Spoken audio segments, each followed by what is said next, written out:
So OCD, or obsessive compulsive disorder, is really a set of spectrum disorders. You can have obsessive compulsive disorder, you can have obsessive compulsive personality disorder, which we'll talk about as well, and you could have other conditions like hoarding disorder, trichotillomania, excoriation disorder.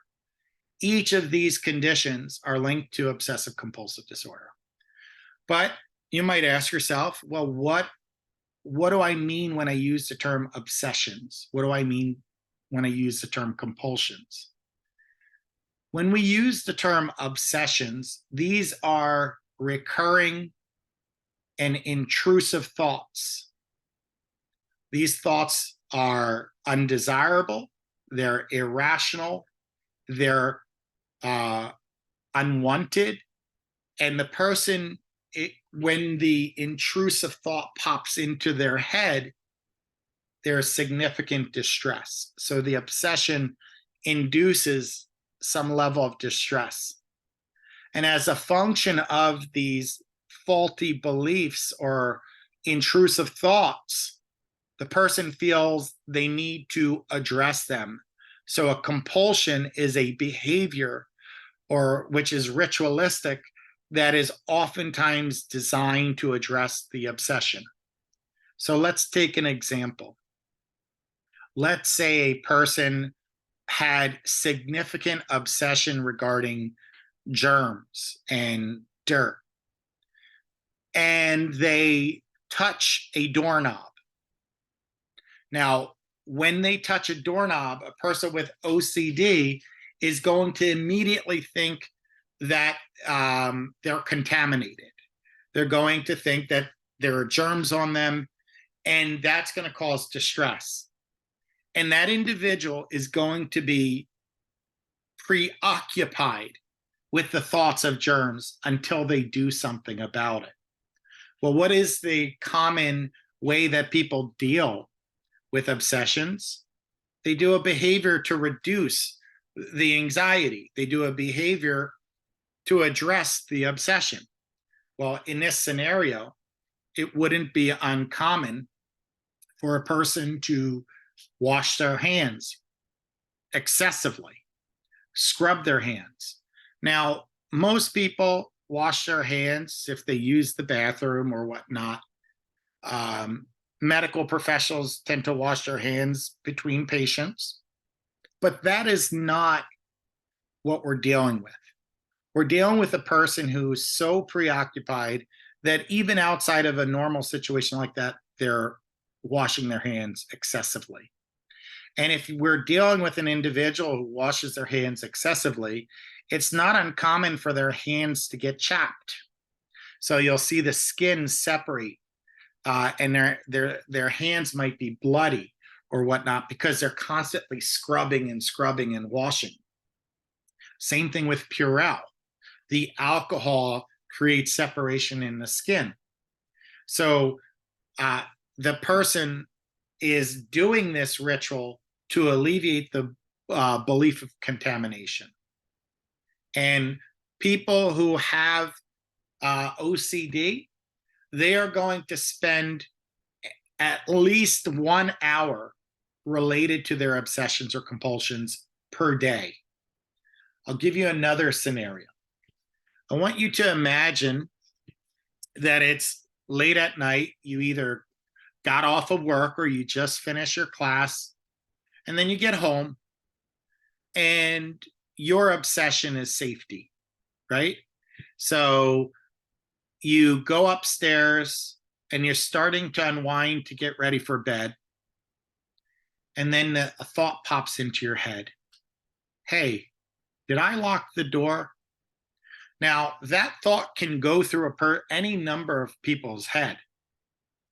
But what a person will do is they'll go down, they'll check the lock, and then go back up to sleep. A person with OCD is going to go down, check the lock, and they might turn it open, close, locked, unlocked, however you want to say it, repeatedly until they feel comfortable that they locked the door. And then they're going to go back up to lay down in bed. And then another thought's going to pop into their head. You were playing with the lock. Did you leave it in the locked position? So now they're going to have to go down again, down the stairs, and check the lock once more. So they're not going to play with the lock the second time because that's what forced them out of bed. And then they go back upstairs. And then another thought pops into their head. Okay, you locked the door, but when you came home, you made dinner. Did you leave the gas range on? And now they have to go back down again and check the range. Go back upstairs. Then the thought might be, what about the windows? It was a warm day and you opened the windows. Are all the windows secured? And this person is going to check every window to make sure that each one is secured. Mind you, this is late at night and they're tired. But because the obsession came, they have to do repeated checking in order to make sure that by the time they can get to bed, they're safe. And that's just another depiction of OCD. A safety obsession might result in excessive checking, whether it be the locks, appliances, things of that nature. And even if a person doesn't want to go down and check, they're not going to be able to sleep. It's going to nag at them until they do actually check. And that's how OCD works. It interferes with functioning. Now, what is the difference between obsessive compulsive disorder and obsessive compulsive personality disorder? We're going to talk about OCPD in our lecture on personality disorders. But when we talk about obsessive compulsive personality disorder, it tends to be more global. There isn't a specific fear of germs and contamination, and that's it. There are multiple obsessions and multiple compulsions to the point that it affects most aspects of the person's life. So it's more severe and more generalized when we talk about OCPD. But what are some common obsessions or thoughts? There might be fantasies, images, ideas, religion, violence. There is a book called Brain Lock, which I have my clients read if they're struggling with OCD. And in the book, the psychiatrist talks about a client he was working with who had this obsession that they were going to harm their partner during intercourse, but not just in any way. It was harm due to having razors in their hands. Now that is entirely irrational. Nobody is really Wolverine, right? So Wolverine is a comic, but imagine that every time you want to be intimate with your partner, you have this irrational thought that somehow you're going to harm your partner through intercourse. That's going to result in you avoiding engaging in intercourse, right? So it does not have to be logical. More often than not, it's irrational. It doesn't have to be feasible. It can be absolutely untrue and impossible, and you still can obsess about it. And as I said, the compulsions are oftentimes to address the obsession. So whether it be cleaning or checking or having symmetry or balance or tapping or touching, you might see with OCD, right? These are repetitive actions. There's a television show. I don't believe they're making new episodes, but it was on USA called Monk. And I believe that Monk is a tremendous show to depict some of the struggles of an individual with OCD. Now, if you ask me, I would have diagnosed Monk with OCPD, but the principles are still the same. Each episode, you will see some of the struggles related to OCD. And if you watch it, you'll start to see some of the common occurrences. There was one episode, I think, where he had to touch every parking meter he passed. Well, most of us don't do that, right? There's another episode where the he was on jury duty, and he arranged and rearranged the evidence over and over and over until he could figure out, what was going on in the case. So there are these uh, examples in television that tell a story. So that's the OCD. Now, typically, if you have the obsession, it's going to induce distress, anxiety. Ignoring the obsession, it won't go away. So you have to address whatever the obsession is. You have to do the compulsive behavior. And what happens is when you do the compulsive act temporarily, it reduces anxiety. So let's go back to the person who's preoccupied with germs and washes their hands. When the person scrubs their hands, that doesn't mean that's the last time they're going to have anxiety related to cleaning their hands or scrubbing their hands. But for a brief moment in time, they have inner peace. For a brief moment of time, they don't have to worry about germs until the next time. And the problem, though, from a behavioral point of view of doing the compulsions, is that you're reinforcing the obsession. So it creates a cycle, a circle of obsession leads to compulsion, compulsion leads to obsession. So when we do therapy, one of the things that we try and do is separate out the obsession and the compulsion. We want to uncouple them so that an individual doesn't reinforce these obsessive thoughts. Another thing you will see, and I think I mentioned it in other videos, stress is the universal trigger to mental illness. Well, in periods of stress, people with OCD are going to increase their ritualistic behavior. They're going to increase their compulsive behavior, however you want to say it. So, in order to diagnose a person with OCD, it's a chronic condition. They have to have recurring obsessions or compulsions. The person has to recognize that their obsessions and compulsions are excessive and it interferes with functioning.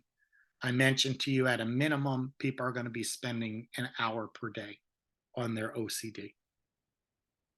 What's the epidemiology? Well, we see in a given year, 1 to 2% of the population will be diagnosed with OCD, and across the lifetime, it's going to be 2 to 3%. We do not see gender or ethnic differences with OCD, and we see this show up in early adulthood.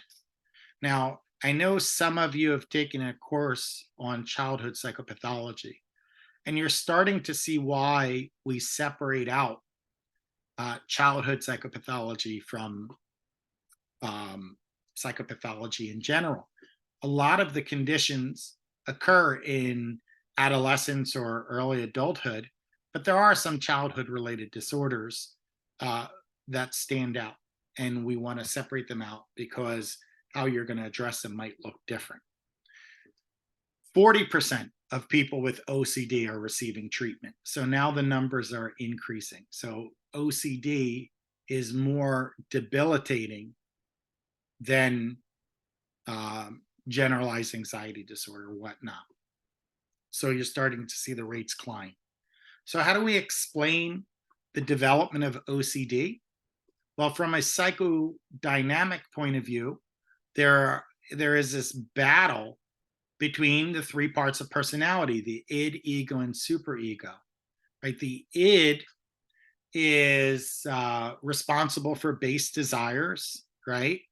And as it relates to OCD, it's responsible for the intrusive thoughts. So that impulsive, irrational thought comes from the unconscious and pops up, and that leads to the obsession. The ego, which is responsible for managing anxiety, says, no, we can't deal with this. We have to find a way or a coping mechanism to deal with the obsession. And the solution is to do a compulsive act. So the ego temporarily reduces anxiety by encouraging a person to do the compulsions. So the id is responsible for the obsessions, the ego is responsible for the compulsions. Now, we talked about Freud's psychosexual stage theory of development. So if we were going to link OCD to the psychosexual stages, Freud would link it to the anal stage of development. And you may recall we talked about the concept of being anal retentive. Well, if you know a person who has OCD, colloquially, their friends might say, "Oh, that person's anal." What do they mean by anal? It means that they're very rigid and exacting, and things have to be a certain way. So when a person uses that term, they're conjuring up Freud's anal stage of development, and more likely they're describing OCD.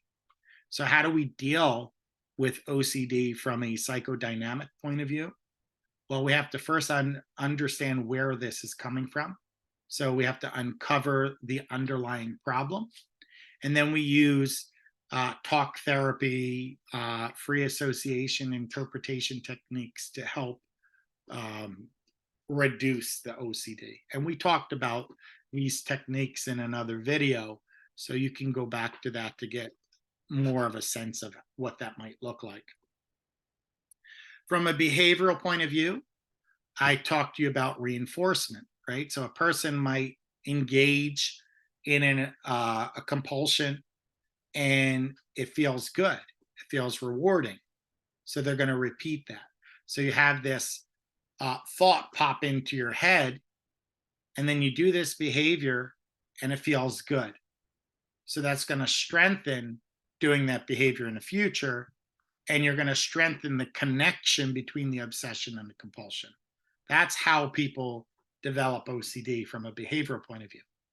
Starts random, we make the connection between the obsession and compulsion, and it becomes more predictable and ritualistic. So I see I have something in the chat. So would someone who hyperfixates fit into this category? I'm not sure if that's the only reason why a person might hyperfixate. So a person could perseverate if they're on the autism spectrum. Now you'll hear me talk about perseveration, but it's interesting because perseveration has that obsessive quality. So it's not just a person who's hyperfixated on something. There have to be other features going on. So I don't think that in isolation is enough to diagnose. Now, so what do we do though? From a behavioral point of view, we tend to focus on the compulsions because the compulsions are the actions you do. So there is a technique called exposure and ritual prevention, in which the therapist strategically triggers the obsession and then prevents the individual from doing the compulsive act. And I had a client, some time ago where their OCD was about cleanliness and orderliness. They had to have everything in its right place. And I talked to my client about, hey, are you open to doing some kind of exposure technique that is going to be distressing but will target your OCD? And they said yes. So one day they come into my office and I take a whole ream of computer paper before they come in and just throw it in the air and let the paper land wherever it lands. So now the room is all chaotic, right, for them. There's paper strewn all over the place. And they come in and I say, have a seat. And the first thing I observe is that they have like a freeze response before entering the treatment room. So that I eventually get them to come in and there's paper on their chair. And I'm like, no, just leave it. Don't worry about it. And I start to talk with them and monitor, how they're feeling. And naturally, because this is an exposure and ritual prevention technique, they're going to have some level of distress. And I start to, remind them of their breathing exercises, how to, reduce the anxiety. And we have a full session in a very chaotic environment. And you might say, well, what's the point? The point is they learn that it's okay. They don't have to clean up. It's okay. Things don't have to be specifically in a place. Now, a lot of people would not agree to that kind of technique. And that's why before I did it, I asked for consent, of course. But uh, through time, if a person is exposed to the obsession and we block them from doing the compulsion, that's going to reduce the pairing of the OCD. And sure enough, it'll drop the compulsive behavior. From a cognitive point of view, we have these thoughts that pop into our mind. They're unwanted, and there's a natural tendency to try and say, no, don't think about that. Well, anytime you tell someone don't think about something, their mind is naturally going to think about it more.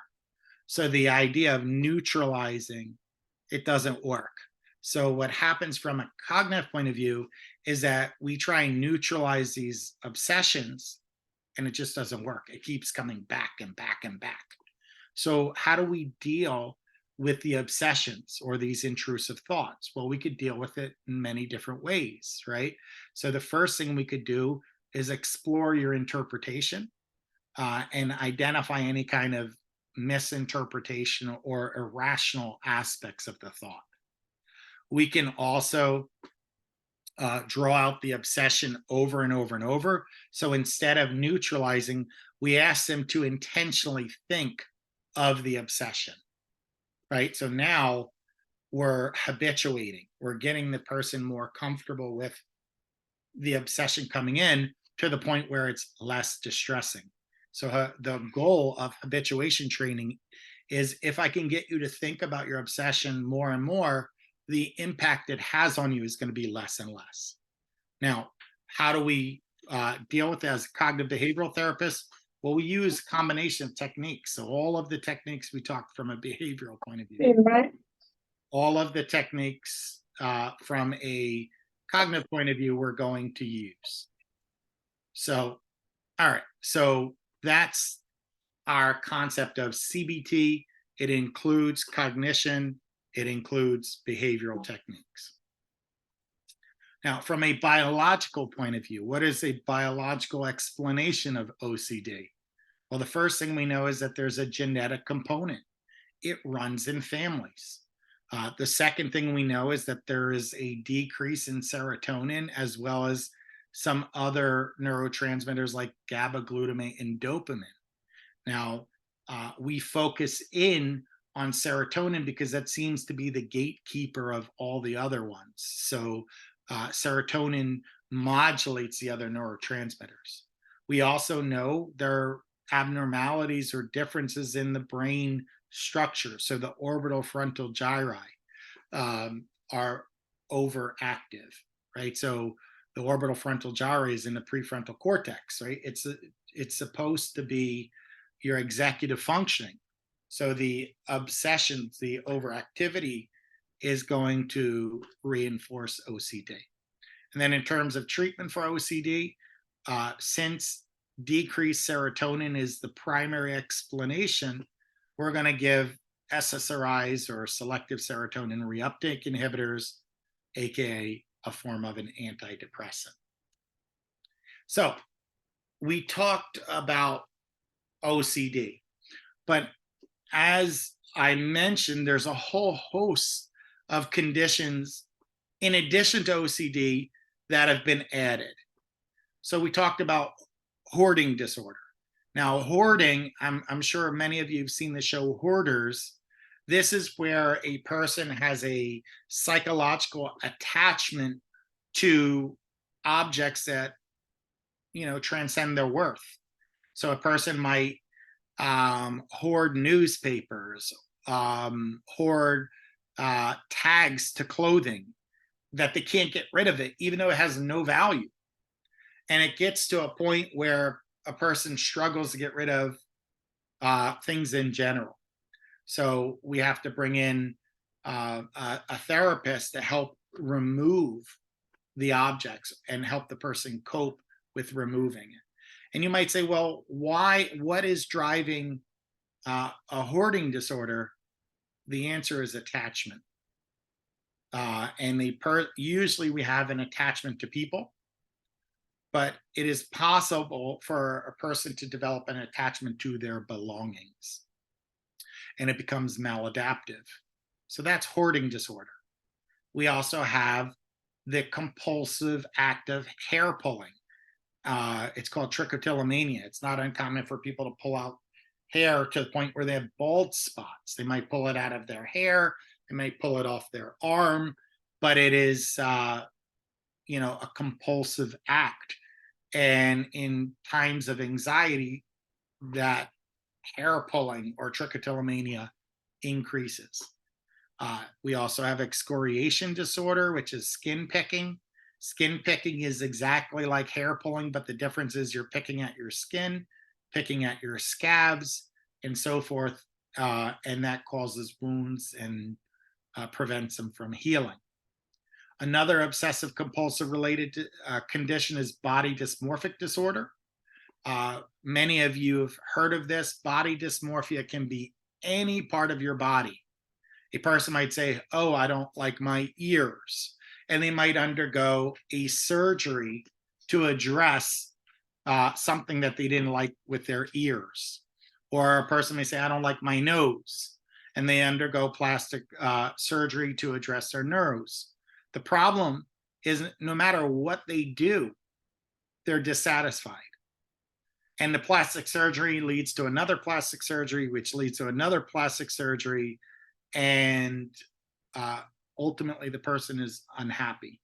There is a television show called Botched, which, they profile sometimes people with body dysmorphic disorder. So the problem with body dysmorphic disorder, in addition to the plastic surgery, is that a person may see a flaw that isn't really a flaw. It doesn't exist. So if I look in the mirror and I say, I don't like my nose, there's nothing wrong with my nose. But for me to perseverate and obsess over the appearance of my nose, or for me to have recurring plastic surgery because I think there's something wrong with my nose, that would be a problem. That would be a significant problem. So we have to identify the irrational nature of something being wrong. And there's an interesting finding when people undergo plastic surgery is because oftentimes it's recurring, they wind up looking worse in the end than they did in the beginning. So what started out as normal or no problem can become a problem.